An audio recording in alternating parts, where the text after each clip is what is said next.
മഹാനായ റസൂലുള്ളാഹി സ്വല്ലല്ലാഹു അലൈഹി വസല്ലമ തങ്ങളുടെ അടുക്കലേക്ക് ഒരു സ്വഹാബി ചോദിക്കുന്നുണ്ട്, കൂട്ടുകുടുംബത്തിലെ ഞാൻ ഏറ്റവും സ്നേഹം കാണിക്കേണ്ടവര്, ഞാൻ ഏറ്റവും ബന്ധം കാണിക്കേണ്ടത് ആരോടാണെന്ന്. ആ സമയത്ത് പ്രവാചകർ സ്വല്ലല്ലാഹു അലൈഹി വസല്ലമ തങ്ങൾ പറയുന്നുള്ളത്, ഉമ്മുക്ക, നിന്റെ ഉമ്മയാണ്. പിന്നെ ആരാണ് നബിയെ എന്ന് ചോദിക്കുമ്പോൾ രണ്ടാമതും പ്രവാചകർ പറയുന്നുണ്ട്, ഉമ്മുക്ക, നിന്റെ ഉമ്മയാണ്. പിന്നെ ആരോടാണെന്ന് ചോദിക്കുമ്പോൾ പിന്നെയും പ്രവാചകർ സല്ലല്ലാഹു അലൈഹി വസല്ലമ തങ്ങൾ മൂന്നാമതായും പറഞ്ഞത് ഉമ്മുക്ക, നിന്റെ ഉമ്മയാണെന്നാണ്.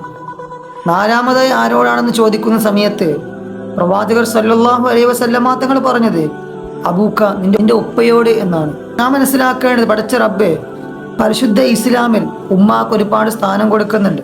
ഉമ്മ കഷ്ടപ്പെട്ട കഷ്ടപ്പാടുകൾ, അനുഭവിച്ച വേദനകൾ, നാം എത്ര പണം കൊടുത്താലും എന്തൊക്കെ കൊടുത്താലും ശരി, ആ ഉമ്മ കാണിച്ച സ്നേഹത്തോട്, ഉമ്മ സഹിച്ച ത്യാഗത്തോട് ഒന്നും വരില്ല.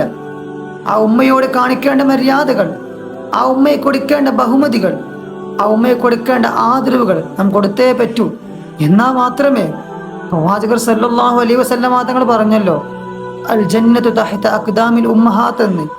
ഉമ്മയുടെ കാൽച്ചുവട്ടിലുള്ള സ്വർഗം നിനക്ക് നേടണമെങ്കിൽ, ആ സ്വർഗം നിനക്ക് കരസ്ഥമാക്കണമെങ്കിൽ ആ ഉമ്മയെ സ്നേഹിച്ചേ പറ്റൂ, ആ മാതാപിതാക്കളെ ബഹുമാനിച്ചേ പറ്റൂ.